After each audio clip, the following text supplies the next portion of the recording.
ચાલો.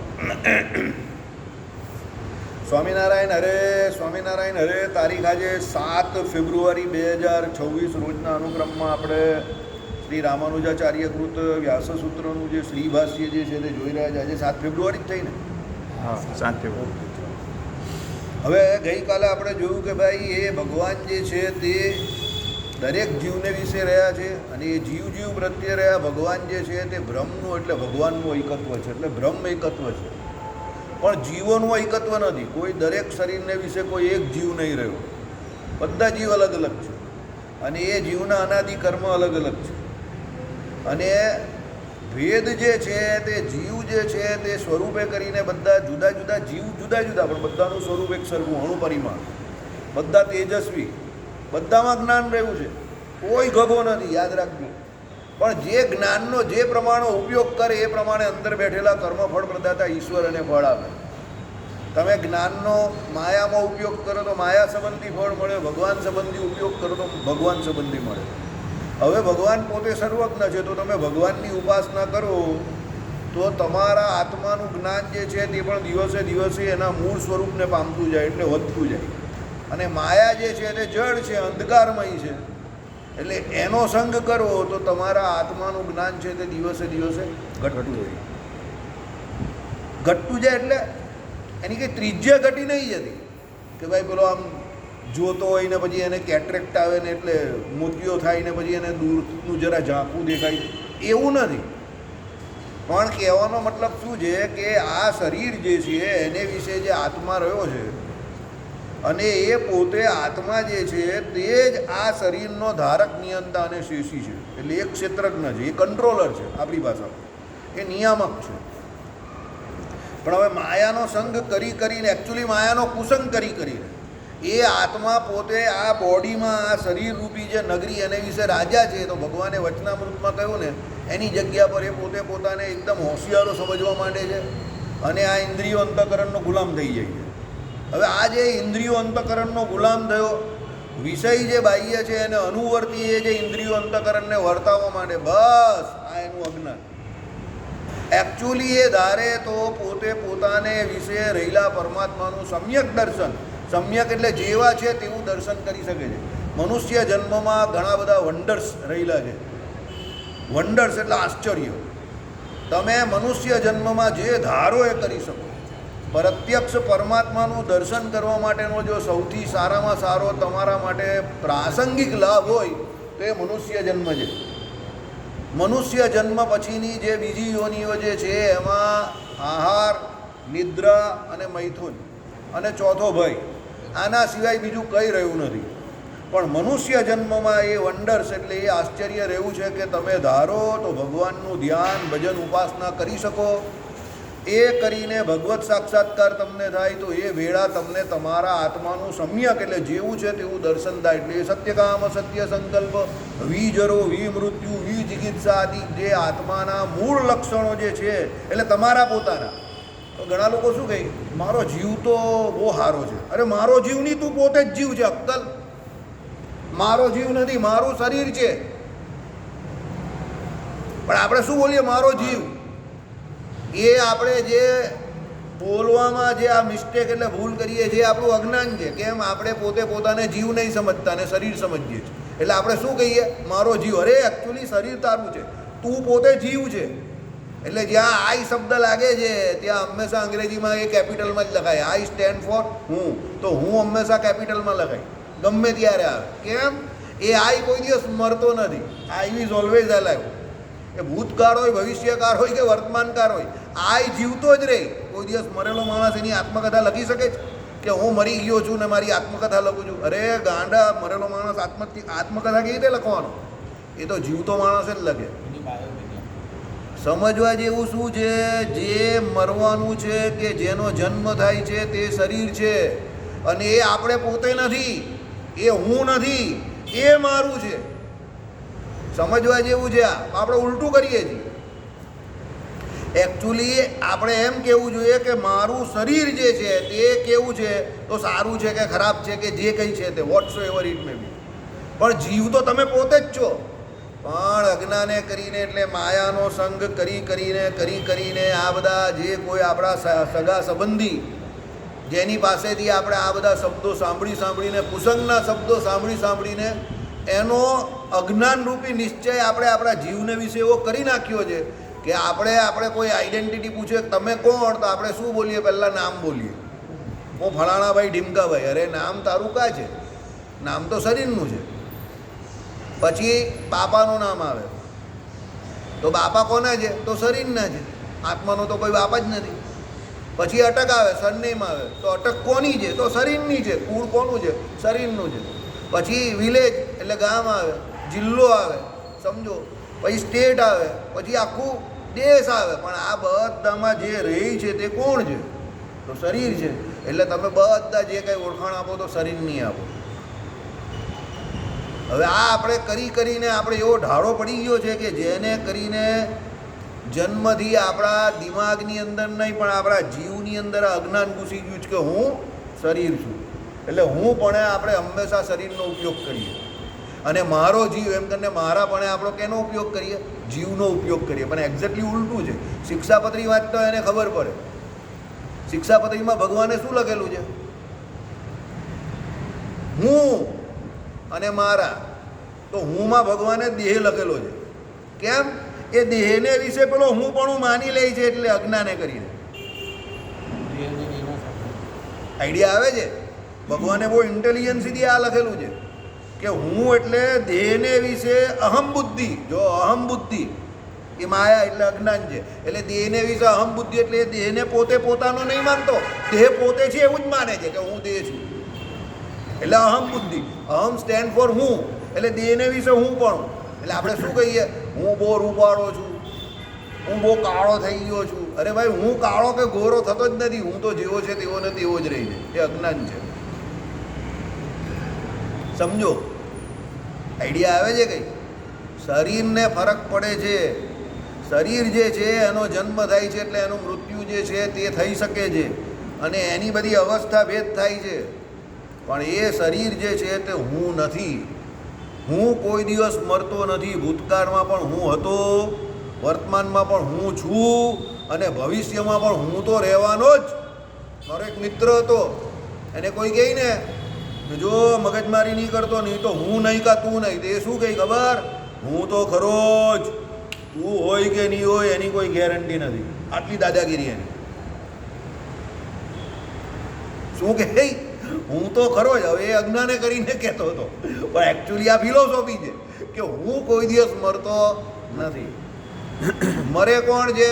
શરીર. કારણ કે શરીરની ઉત્પત્તિ થઈ છે અને જગતમાં જેની ઉત્પત્તિ થાય એનો નાશ 100% કન્ફર્મ. મોદી સાહેબને એક ભાઈએ પૂછેલું પોડકાસ્ટિંગમાં, તમને મૃત્યુનો ભય લાગે છે? તેમનાથી હસી દેવાયું. પેલો કે હસો કેમ જો? મૃત્યુનો ભય નહીં લાગતો? एक हमारा जन्म हुआ उसके बाद सिर्फ एक ही चीज़ है जो सबसे ज़्यादा निश्चित है, जो होने ही वाली है, जन्म के साथ ही लिखा गया है. क्या? मृत्यु. मृत्यु एकदम निश्चित बाबत છે. બીજી કોઈ બાબત જે છે તે નિશ્ચિત હોય કે નહીં હોય, પણ મૃત્યુ તો નિશ્ચિત જ છે કારણ કે જન્મ થયો છે. હવે એ આત્મા જે છે તે દરેક જીવને વિશે અલગ અલગ છે. એટલે દરેક શરીરને વિશે અલગ અલગ છે જીવ. અને એ જીવે કેટલો સમય આ શરીરમાં રહેવાનું, કયું શરીર ધારવાનું, કોના ઘરે ધારવાનું, કયા કુળમાં આવવાનું, આ બધું નક્કી કોણ કરે? અંદર બેઠેલા ભગવાન. એ નક્કી નહીં કરતો. એ નક્કી કરતો હોય તો કોઈ ઝૂંપડપટ્ટીમાં આવે જ નહીં ને. બધા મુકેશભાઈ અંબાણીને ત્યાં જ જાય કારણ કે બધાને માલદાર જ થવું છે, કોઈને ગરીબ થવું જ નથી. પણ એ નક્કી એ કરી શકતો નથી. એના પૂર્વના કર્મને અનુસાર એ કોણ નક્કી કરે? અંદર બેઠેલા ભગવાન નક્કી કરે. હવે જે બધાની અંદર રહેલા છે ભગવાન એ એક છે. એટલે અહીંયા શું કહે છે? બ્રહ્મ એકત્વ છે પણ જીવ એકત્વ નથી. બધા જીવ અલગ અલગ છે. પેલા કાકા જે ત્યાં બેઠા છે એમનો જીવ અલગ, અહીંયા બેઠેલા દીપકનો જીવ અલગ, આ ભાઈ જીવ અલગ, આ ભાઈ જીવ અલગ, પેલા માળા ફેરવે જીવ અલગ, મારી બાજુમાં બેઠેલો જીવ અલગ, હું જીવ અલગ. બધા જીવ અલગ અલગ. બધા જીવ જ્ઞાન સ્વરૂપ, આપણે જેમ કહ્યું એ પ્રમાણે બધા જીવ આનંદ સ્વરૂપ. બધા જીવની અંદર જ્ઞાન અને આનંદ નામના ગુણ રહેલા છે. બધા જીવ અતિશય શુદ્ધ છે, બધા જીવ અનાદિ છે, બધા જીવ અજર અમર અછેદ અભેદ છે, બધા જીવમાં ચેતનત્વ રહ્યું છે. અને એનું કારણ કે એ ચેતન એવો જીવ અંદર રહ્યો છે, એટલે આ જડ એવું આપણું શરીર એ હાલતું ચાલતું દેખાય છે. શરીર તો 24 માયાના તત્વનું બનેલું છે, તો જડ છે. માણસને મૃત તમે ડિક્લેર કરો ત્યારે એવું શું છે કે જે ચાલ્યું જાય છે, કે જેને કારણે તમે એને મૃત ડિક્લેર કરો છો? શરીર તો એનું બધું હોય છે, 2 આંખ, 2 કાન, નાક, પગ, હાથ બધું જ હોય છે. તો તમે કહો કે ભાઈ આ મૃત થઈ ગયું, એવું કેવી રીતે ડિક્લેર કરો? ભાઈ એની અંદર જે ચેતન તત્વ જીવ હતું તે ગુડબાઈ નમસ્તે શસ્ત્રીય કાલ, શસ્ત્રીય કાલ જો બોલે સો નિહાલ, शस्त्रीय काल, वाहे गुरु जी की वाहे गुरु जी का खालसा, वाहे जो गुरु जी की फतेह, बोलो सोनिहाल शस्त्रीय काल. बराबर. હા, અહીંયા કેવું છે, સરદારજીનો અવાજ ગુજરાતી જેવો છે ને ગુજરાતીનો અવાજ સરદાર જેવો છે. સાલા બહુ ભૂલ મેં મિસ્ટેક હો ગયા. બરાબર. ચાલો, એટલે કહેવાનું તાત્પર્ય શું છે કે જીવ જે છે તે બધા જુદા છે. ભાઈ એની અંદર રહેલા ભગવાન બધું જ જાણે છે. હા, ભગવાન કે તું ગમે ત્યાં જા, અંધારામાં જા, અજવાળામાં જા, ગમે તે પાપ કર બેટા, હમ તેરે સાથ में ही बैठेला है, सब कुछ देखता है. અને એ કર્મ ફળ પ્રદાતા ઈશ્વર જે છે એનું એકત્વ બતાવેલું છે. એટલે આ બ્રહ્મસૂત્ર ભાષ્યમાં રામાનુજાચાર્યએ શું કહ્યું? ભાઈ એ ઐકવત્વ પેલા જીવનું નથી, પણ એની અંદર રહેલા શું છે? ભગવાનનું છે. અને એ જીવ જે પ્રમાણે કર્મ કરે એ પ્રમાણે અલગ અલગ પ્રકારની યોનિમાં અલગ અલગ પ્રકારના શરીરને પ્રાપ્ત કરે. એટલે કોઈ પશુ બને, કોઈ પક્ષી બને, કોઈ દેવતા બને, કોઈ મનુષ્ય બને. અલગ અલગ પ્રકારની યોનિઓમાં અલગ અલગ શરીર એને પ્રાપ્ત થાય. હવે એ શરીર પ્રાપ્ત કરવાનું એ પણ એના આત્મા નથી. એ જેવા કર્મો કરે એ પ્રમાણે પરમાત્મા એને શરીર એ આપે. એટલે તમે વિચાર કરો તો તમારા હાથમાં શું છે? તમારા હાથમાં ફક્ત તમારા કર્મ છે. નૈનમ ચંદંતિ શસ્ત્રાણી ન મે દયતિ કિંચન. બરાબર. એ આત્મા કેવો છે? શસ્ત્ર વડે છેદાતો નથી. આગ એને બાળી નહીં શકતી, પાણી એને ભીંજવી નહીં શકતી, એવો એ આત્મા છે. સમજો. એટલે એના દ્વારા ફક્ત એક જ કામ કરવાનું છે, નિષ્કામ કર્મયોગ. કર્મ કરતા જાઓ, કર્મ કરતા જાઓ. ફળની ચિંતા કરવાની નથી, કારણ કે ફળ આપનારા કોણ છે? અપના ઘનશ્યામ મહારાજ, યેશુ અંતર્યામી. એ શ્રી કૃષ્ણ ભગવાન અંતર્યામી પણ જે જીવને વિશે રહ્યા છે તે સર્વ કર્મ ફળ પ્રદાતા છે. એ જોઈ જ રહેલા જ. ક્યાં વલ્લભભાઈ અત્યારે જોરદાર માળા ફેરવે છે, પણ પાછળ જોઈ છે. મારી સામેથી નજર હટી અને દુર્ઘટના ઘટી. ચાલો, સર્વભૂત તે ક્ષર છે. આ બધા ભૂત જે છે ને, આપણે બધા ભૂત છે. ભૂત એટલે પેલો ભૂત નહીં, તમે જે માનો છો એ ભૂત નહીં. ભૂત એટલે આ 24 તત્વનું બનેલું શરીર, એને શું કયો? ભૂત કયો. કારણ કે સ્થૂળ, સૂક્ષ્મ અને કારણ. એમાં સ્થૂળ ભૂત કયા છે? પૃથ્વી, જળ, તેજ, વાયુ અને આકાશ. એ બધા જે છે તે ક્ષર છે. ક્ષર એટલે એનું શું થાય છે? નાશ થાય છે. આ 10 વર્ષ પહેલાં દીપક આવતો હતો તેનો એક પણ વાર સફેદ નહીં હતો. 2014માં, 12 વર્ષ પહેલાં, 14-15ની આજુબાજુ. હવે અત્યારે મારી જેમ જ છે. એને પણ કાળો શોધવો પડે. મારે પણ એવું છે. પહેલાં સફેદ શોધવો પડતો હતો. ગોપાલ લે જોયું હોય, 2 કાળા, 2 સફેદ છે, 3 સફેદ છે. અત્યારે હવે કોઈ શોધવા જ નહીં આવતું કેટલા સફેદ છે. એકલા સફેદ જ સફેદ છે. બરાબર. સફેદી કી ચમકા જ્યાદા. બરાબર. હા, મને કોઈ કહે ને મહેંદી કરો છો, કલર કરો છો, હું કરું ને તો કે કયો? તો સફેદ. સફેદ કલર કરું. પંકજ ઉદાસની ગઝલ જેવા આપણે સમજી ગયા. ચાંદી જૈસા રંગે તેરા, એકદમ જોરદાર ઓરિજિનલ કલર. એટલે બધું શરીર કેવું છે? નાશવંત છે, સર છે. એનો નાશ થયા કરે છે. રોજ રોજ એનો નાશ થાય છે. ભાઈ આપણે ગઈકાલે જેવા હતા તેવા અત્યારે નથી. આ ઘડી અને આ પળમાં જેવા છે એવા આગલી ઘડી અને આગલી પળમાં ન રહેશું. સમજો. શરીર નાશવંત છે, સર છે. કુટસ્થ તે અક્ષર કહેવાય છે અને તે ઉત્તમ પુરુષ તો જુદો છે તે પરમાત્મા કહેવાય છે. હવે આ કુટસ્થ તે અક્ષર કહેવાય છે એ કોણ છે? આત્મા છે. આત્મા અંદર કુટસ્થ છે, એની કોઈ ઉંમર થતી નથી, એને કોઈ વૃદ્ધપણો થતો નથી, એ કોઈ જુવાન થતો નથી, એનો કોઈ જન્મ થતો નથી, એનું કોઈ મરણ થતું નથી, કંઈ જ નહીં. એટલે કુટસ્થ છે. કુટસ્થ એટલે જેવો હતો તેવો, બિનાઇન અંગ્રેજીમાં કહીએ ને આપણે, ન્યુટ્રલ, બિનાઇન, જેવો હતો તેવો. અમુક માણસ એવા જ હોય જ્યાં બેઠેલો હોય ત્યાં એમને એમ જ બેઠેલા જ રહે, કુટસ્થ. કોઈ આજુવાળો બાજુવાળો એને ધક્કો મારે તો જરા હાલે, ભાઈ પાછો ત્યાંની ત્યાં જ બેસી રહે. આવું વજનદાર બોડી હોય ને એટલે કુટસ્થ. આત્મા આવો કુટસ્થ છે, બરાબર. એમાં કોઈ ફેરફાર થતો નથી. એ તેજસ્વી છે, તેજોમય દ્રવ્યવાળો છે, જ્ઞાન સ્વરૂપ છે, આનંદ સ્વરૂપ છે અને કુટસ્થ છે. શરીરમાં જે કોઈ ફેરફાર થાય એનાથી આત્માને કોઈ ફરક પડતો નથી. આટલી બધી યોનિઓમાં ભટકીને આવ્યો, કૂતરો બન્યો, બિલાડો બન્યો, વાઘ બન્યો, સિંહ બન્યો, હાથી બન્યો અને અત્યારે મનુષ્ય બન્યો તો પણ એને કોઈ ફરક પડતો નથી. નાશ શરીરનો થાય છે, આત્મા કુટસ્થ છે અને ઉત્તમ પુરુષ તો જુદો છે.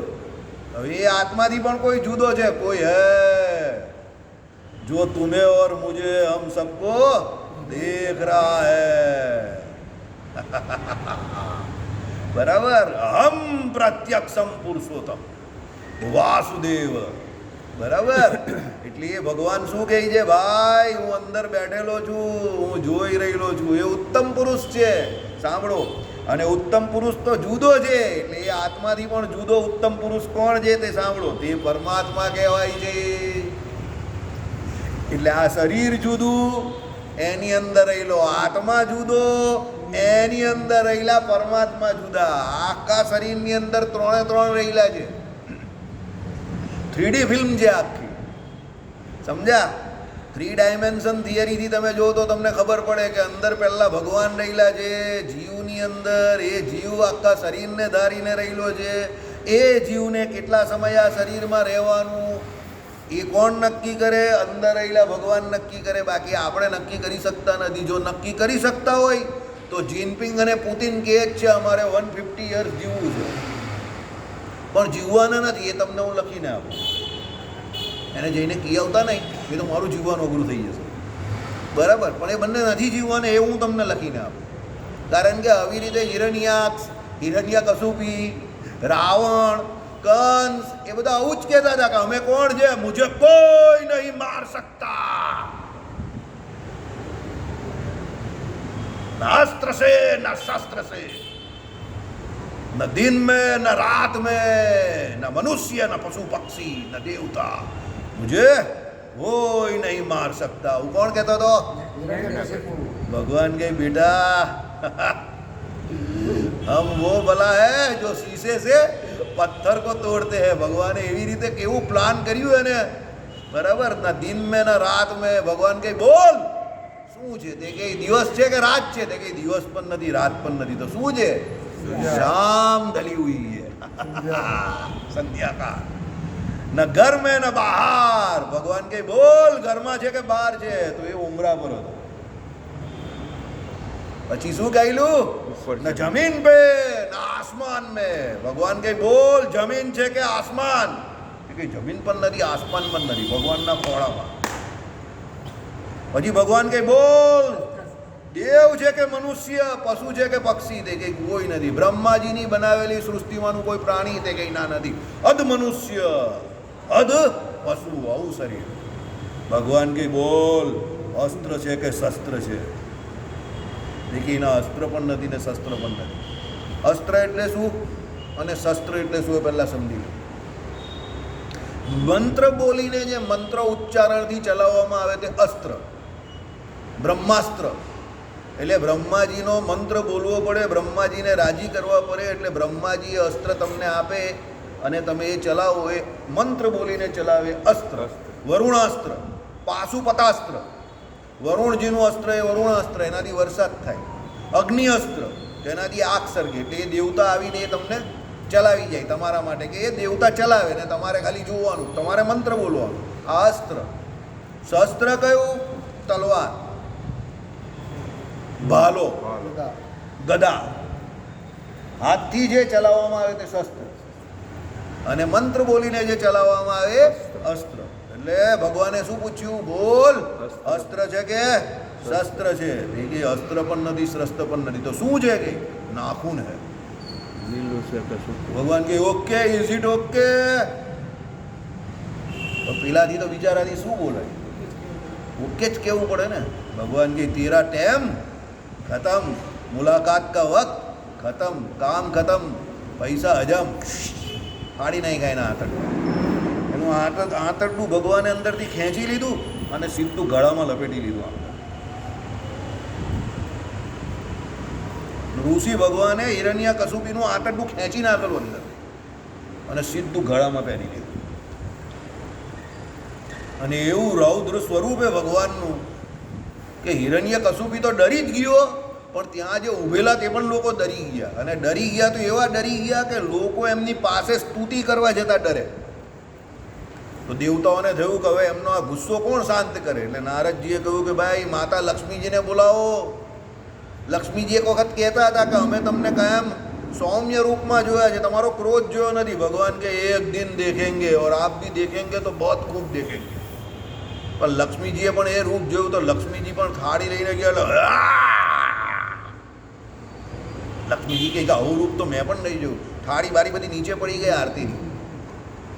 પછી નારદજી અને દેવતાઓએ બધાએ નક્કી કર્યું કે ભાઈ જેના માટે ભગવાન આવેલા છે એની ઉપર એ ક્રોધ ન કરશે. એટલે મોકલ્યા કોને ભગવાનને પાસે? પ્રહલાદજી. ભગવાને પ્રહલાદજીને નજીક આવતા જોયા, ઉચકા અને બેસાડી દીધા, જાંગ ઉપર બેસાડી. અને પશુ શું કરે? વાત્સલ્ય ભાવથી ચાટે તો જીભ બહાર કાઢીને ભગવાન પ્રહલાદજીને ચાટતા હતા. સમજી ગયા? ત્યારે ભાગવતજીમાં કહ્યું અહમ ભક્ત પરાધીન, હું મારા ભક્તને પરાધીન છું, બીજા કોઈને પરાધીન નથી. જો લક્ષ્મીજી એ રૂપને જોઈને ડરી જતા હોય અને એ ક્રોધને જોઈને, તો વિચાર કરો એ ભગવાનનો ક્રોધ કેવો હશે. એટલે મહારાજે વચનામૃતમાં કહ્યું છે કે એ ભગવાનમાં કામ, ક્રોધ, લોભ પણ જો કદાચ તમને દેખાય તો એ પણ અતિશય દિવ્ય છે, એ બીજા જેવો નથી, એ કંઈ ઓર જ છે. તો આ જો ઋષિ ભગવાનના ચરિત્રથી તમને ખબર પડે કે એમનો ક્રોધ કેવો એમ. બરાબર? એ જે કંઈક કરે તો બધું અલૌકિક હોય. એટલે આમાં કહ્યું કે એ ઉત્તમ પુરુષ તો કોઈ બીજો જ છે, જુદો જ છે. કોણ? પરમાત્મા. એટલે એને શું કહ્યા? પુરુષોત્તમ. પુરુષોમાં ઉત્તમ. કેવી રીતે? સ્વરૂપથી, સ્વભાવથી, ગુણથી, વિભૂતિથી, સામર્થ્યથી, સર્વ રીતે ભગવાન કેવા છે? ઉત્તમ જ ઉત્તમ. એટલે એને શું કહ્યા? પુરુષોત્તમ. અને એ ભગવાન જેવો તો એક એ ભગવાન જ છે, બીજો કોઈ ન મળે. બરાબર? भगवान के अपुन पूरी दुनिया में एक ही पीस बनेला है, अपुन का कोई डुप्लीकेट नहीं, सबका डुप्लीकेट होता है, अपुन अकेला ओरिजिनल आदमी जिसका कोई डुप्लीकेट नहीं. अनंत कोटि ब्रह्मांड में कहीं पर भी ढूंढ लो, मुझ जैसा कोई नहीं मिलेगा. समझी गया? It's a monopoly piece. ભગવાનની મોનોપોલી છે. ભગવાન જેવા તો એક ભગવાન જ છે. ઘણા વક્તાઓ તો ત્યાં સુધી કહે છે કે ભગવાન ચાહે તો પણ બીજો ભગવાન ન બનાવી શકે. તમે વિચાર કરો કે એવું કેમ? આ શું છે? અલંકારિત ભાષા છે કે ભાઈ ભગવાન ચાહે તો એટલે કોઈ બીજો તો ભગવાન હોઈ જ ન શકે. ભગવાન તો ફક્ત એક જ છે. ભગવાન તો પોતે પોતાના જેવું રૂપ ધારણ કરે છે, અવતાર ધારણ કરે ત્યારે. સમજો? એ અવતારી જે ધામસ્થ રૂપ છે એમાંથી જે અવતાર ધારણ કરે છે, પણ એ અવતારીના સંકલ્પથી જ બીજું રૂપ પણ એ ભગવાન પોતે ધારે છે, પોતાના સંકલ્પે કરીને. બાકી બીજો કોઈ જગતમાં ભગવાન છે નહીં. ભગવાન જેવા તો એક જ ભગવાન છે. અને એ સૌથી મોટી કરામત શું છે? આપણા બધાની અંદર રહેલા છે, પણ એ અદ્રષ્ટ છે, દેખાતા નથી. પણ દ્રષ્ટ રૂપે એ કર્મનું ફળ આપે છે. જે કર્મનું ફળ આપે એ તમને દેખાય. તમે સુખી કોઈ થાય તો કોઈને દેખાતું નથી, કોઈ દુઃખી થાય તો દેખાતું નથી. એટલે દ્રષ્ટ રૂપે એ ફળ આપે, પણ પોતે કેવા છે? અદ્રષ્ટ છે, દેખાતા નથી. આ જ ભગવાનની કમાલ છે. બરાબર? ચલો, ઇત્યાદિ વાક્યો સાથે વિરોધ આવે. અંતર્યામી રૂપે પોતે સર્વનો આત્મા છે એમ ભગવાને પોતે એ જ સ્તરે કહ્યું છે ભાઈ. અંતર્યામી પણ ભગવાન બધાનો આત્મા છે, એટલે સર્વાત્મા એ પરમાત્માને કહ્યા. સર્વાત્મા કેમ? બધા આત્માની અંદર એ પરમાત્મા રહ્યા છે, બરાબર. વિશ્વાત્મા, સર્વાત્મા આખા જગતના પિતા છે, આખા જગતની અંદર રહ્યા છે. સૃષ્ટિ કરી એટલે કારણ રૂપે તો દરેક જીવને વિશે કે સૃષ્ટિને વિશે ભગવાન રહ્યા જ છે, પણ એ સૃષ્ટિમાં ભગવાનનું ભરપૂરપણું દેખાય એટલે એ ભગવાને તારતમ્યતાના ભેદે કરીને દરેકને વિશે પ્રવેશ કર્યો કે ભગવાન ભરપૂરપણે દેખાય. તમે જોવો પર્વતોમાં, તમે જાઓ જંગલમાં, પ્રકૃતિને જોવ ત્યારે તમને લાગે કે આ ભગવાન જો ભરપૂરપણે આમાં રહ્યા છે. કેવી કરામત ભગવાને કરેલી છે. હવે ગરમી પડશે, એવી ગરમી પડશે કે આપણે લોકો કંટાળી જઈશું, અને પછી જૂન મહિનો થશે એટલે એ બધા જે કોઈ અહીંયાથી વરાળ રૂપે પાણી જે ઉપર ગયું હશે, ખારું પાણી અહીંયાથી વરાળ રૂપે જાય અને પછી ભગવાન ત્યાંથી વરસાવે, અને પછી એમાંથી એ પેલી જમીન હોય એની અંદર જે કંઈ વાવેલું હોય તો 1 ગણું વાવેલું હોય તો 10,000 ગણું ભગવાન આપે. આ કામ ભગવાન જ કરી શકે, બીજું કોઈ ના કરી શકે. પૃથ્વી દેવી તમારી પાસે 1 ગણો લે તો 10,000 ગણું આપે. શાસ્ત્રનો સિદ્ધાંત છે. એક બીની અંદરથી કેટલા બધા બી થાય. એક અનાજનું નાનું બીજ એમાંથી કેટલું બધું અનાજ થાય, સમજો. એટલે એવા તો ઘણા બધા બીજ હોય, પણ આ કરનાર કોણ? પેલા ભગવાન વરસાદ વરસાવે, સૂર્યનારાયણ પ્રકાશ આપે, ત્યારે આ બધી ક્રિયાઓ દ્વારા આપણે અનાજ મળે, અને એ અનાજ ખાઈને આપણા શરીરનું પાલન પોષણ થાય. એટલે ઉત્પત્તિ સાથે સ્થિતિની જવાબદારી પણ એ ભગવાને પોતે સ્વીકારી લીધી, સમજો.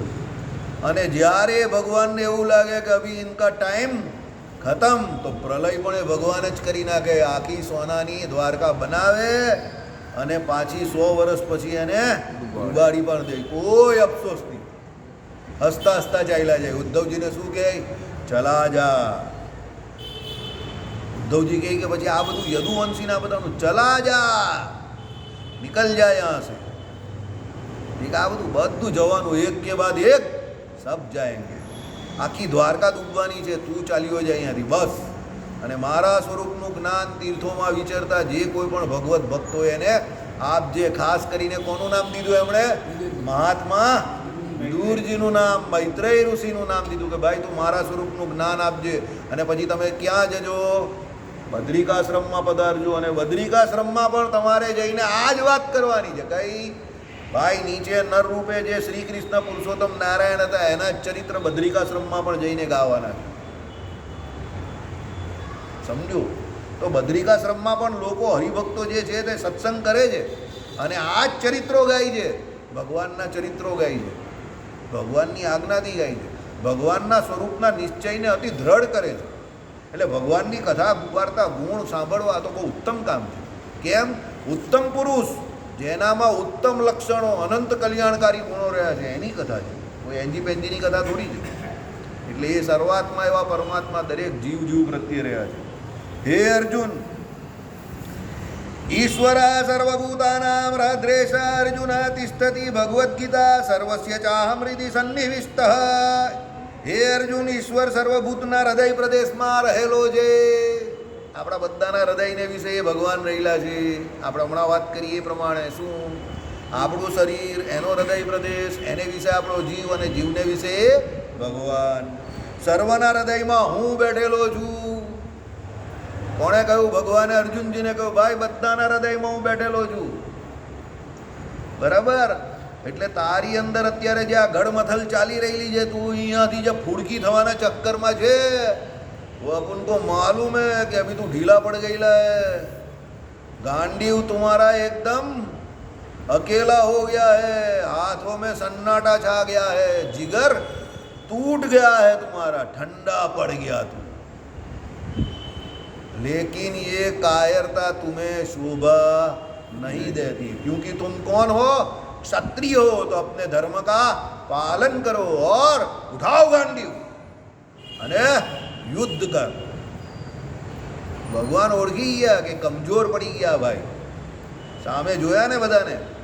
ગીતામાં ભીષ્મને જોયા, બરાબર, આચાર્ય દ્રોણને જોયા, બરાબર, કુલગુરુ કૃપાચાર્યને જોયા. આ બધા ગુરુવર્યને જોઈને અર્જુનજીને એવું લાગ્યું કે આ લોકોને મારીને મારે રાજપાટ ભોગવવાનું આ ધિક્કાર છે. જો અર્જુનજીને જે ભાવ આવેલો ને એ ભાવ સત્પુરુષને થાય, અસત્પુરુષને નહીં થાય. અસત્પુરુષને સંપત્તિ જ જોઈએ, એટલે કોઈ પણ હિસાબે પોતાનાને મારીને પણ લે. મુગલોનો ઇતિહાસ જો, બાપને મારીને જેલમાં પૂરીને છોકરો રાજ કરે. અને આપણો ઇતિહાસ જો, રામચંદ્ર ભગવાન દશરથજીએ નહીં કહ્યું કે રામ તું વનમાં જા, એક પણ વાર નહીં કહ્યું. રામાયણમાં મને બતાવો. દશરથજી તો ઉલટી એમ કહેતા હતા કે તું એમ કર, મને જેલમાં પૂરી દે ને કાલે તું તારી જાતને રાજા તરીકે ઘોષિત કરી દે, હું તારી સાથે છું. દશરથજી આવું કહેતા હતા. દશરથજી એવું નહીં કહ્યું એક પણ વખત. કઈ વરદાન માંગેલા કે ભાઈ રામને 14 વર્ષનો વનવાસ અને ભરતને કાઢી. પણ એ વરદાન પહેલાં કોણે માંગવા ગયેલા? દશરથજીએ. તો એ દશરથજી માટે ભગવાન રામ 14 વર્ષ વનમાં ચાલ્યા ગયા. આ આપણો ઇતિહાસ. અને એ વનમાં ગયા અને જે ભરતને ગાદી આપવાના હતો તો એ ભરત એ પણ એ ગાદી પર ન બેઠા. એ ક્યાં બેઠા? અયોધ્યા નગરીની બહાર. અને 14 વર્ષ યતિની જેમ જીવ્યા. ગાયના છાણમાંથી જે અનાજના દાણા નીકળે એ અનાજના દાણાને પીસીને એનો પેલો ભાખરો કે રોટલો જે કંઈ બનાવીને એ ખાઈને ભરતજી 14 વર્ષ જીવ્યા.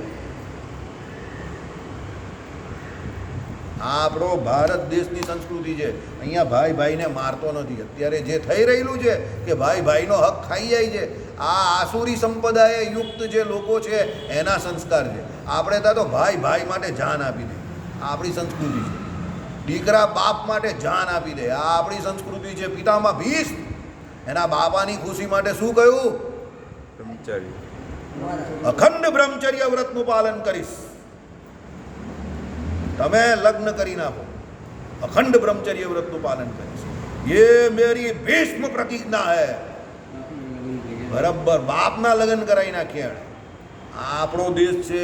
મા બાપ નહીં, ખુશી માટે છોકરા મરવા તૈયાર છે, જંગલમાં જવા, વનમાં જવા તૈયાર છે. રામચંદ્ર ભગવાન, પિતામાં ભીષ્મ, યુધિષ્ઠિર બીજી વખત જે રમવા આવ્યા એ વડીલોના કહેવા પર આવ્યા. એને બુદ્ધિ ન હતી કે રમવા ન જવાય જુગાર, તો પણ બીજી વખત રમવા આવ્યા. કેમ? વડીલોના કહેવા પર આવ્યા. ધૃતરાષ્ટ્રએ બીજી વખત બોલાવ્યા અને પાછા આવ્યા. અને ધૃતરાષ્ટ્રએ બોલાવ્યા, એના પેટમાં પાપ હતું એટલે એના 100 છોકરા મરી ગયા. પેલા લોકો તો જંગલમાં ગયા. તો તમે જો ઉત્તરાખંડ, હિમાચલ, ભારતના જેટલા જંગલ છે ત્યાં બધા મંદિરો પાંડવોએ બનાવ્યા છે. પાંડવો જંગલમાં કેમ ગયા હતા? ભારતના જેટલા પણ જંગલો જે છે તેનો ઉદ્ધાર કરવા, ઋષિ મુનિઓનો સંગ કરવા. કે આપણે આજે પણ ઉત્તરાખંડમાં કેટલા બધા મંદિરો, કેટલી બધી જગ્યાઓ એવી મળે પાંડવોએ બનાવેલી. બદ્રીનાથ, કેદારનાથની બધા આજુબાજુ તમે જાઓ, પાંડવ ગુફા, આ મંદિર પાંડવોએ બનાવેલું. બધું પાંડવોએ જ બનાવેલું તમને દેખાશે. એટલે પાંડવો હકીકતમાં વનમાં ગયા તે એમના માટે કંઈ ખોટું થયું જ નહીં. પેલા લોકો તો 13 વર્ષ ટેન્શનમાં રહ્યા અને 12 વર્ષ ને પછી અજ્ઞાતવાસમાં ટેન્શનમાં, અને અજ્ઞાતવાસ પૂરો થયો પછી બધા ગયા, પહોંચી ગયા. ત્યારે પાંડવોને ત્યાં તો યુધિષ્ઠિર રાજા રોજ 10,000 સાધુ બ્રાહ્મણોને જમાડતા હતા, વનમાં જમાડતા હતા. છેલ્લે અજ્ઞાતવાસ આવવાનો તો એના કંઈક અમુક સમય પહેલાં એમણે હાથ જોડી દીધા આમ કરીને મહાત્મા યુધિષ્ઠિરે કે હવે અમને અજ્ઞાતવાસ આવવાનો છે, તમારે લીધે અમારી ઓળખાણ થઈ જશે તો અમે માફી માંગીએ છીએ, તમે અમને છોડીને ચાલ્યા જાઓ. ત્યારે પેલા લોકો રડતા રડતા ગયા. સાધુ સંતો બ્રાહ્મણો રડતા ગયા યુધિષ્ઠિર પાસેથી કે એનું અહિત ના થાય ને એટલે છોડીને ચાલ્યા ગયા. બાકી યુધિષ્ઠિર જોડે જંગલમાં 10,000 માણસનું રોજ રસોડું થતું હતું. એટલે હું તમને કહું છું, એવું નહીં વિચારો કે મારું શું થશે.